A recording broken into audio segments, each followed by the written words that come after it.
என் ஆண்டவருக்கு பிரியமானவனாய் பிரியமானவளாய் நீங்களும் நான் வாழுகிற போது அவர் தமக்கு பிரியமானது என்ன செய்கிறாரு? தம் இஷ்டப்படி கொடுக்கிறார். ஆமென். அல்லேலூயா. அதுல முதலாவது ஒரு காரியத்தை வாசிக்கலாம். யாத்திராகமத்தின் புஸ்தகம் 9வது அதிகாரம் 16வது வசனம். யாத்திராகமம் 9:16 வாசிப்போம். என்னுடைய வல்லமை உள்ளத்தில் காண்பிக்கும்படியாகவும்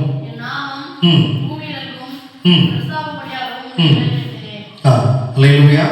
இங்க முதல் வார்த்தை என்ன சொல்கிறாரு? என்னுடைய வல்லமை. ஆமென். அல்லேலூயா.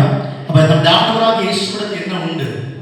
வல்லமை உண்டு. அது யாருக்கு கொடுப்பாரு? அவருக்கு யாருக்கு கொடுக்க சித்தமா இருக்கிறதோ அவர்களுக்கு கொடுப்பார். ஆமென். அல்லேலூயா. கர்த்தரிடத்துல வல்லமை புறப்பட்ட போது என்ன நடந்துச்சு என்பது உங்களுக்கு தெரியும். அதே வல்லமை உங்களுக்குள்ளது புறப்பட்ட போது என்ன நடக்கும் என்பது உங்களுக்கு நன்றாகவே தெரியும். ஆமென். அல்லேலூயா. அப்ப தேவனுடைய கரத்தில் இருக்கிற வல்லமையை பெற்றுக்கொள்ளணும்னா நான் அவருக்கு பிரியமுள்ள மகனா என்ன செய்திருக்கணும்? வாழ்ந்திருக்க வேண்டும்.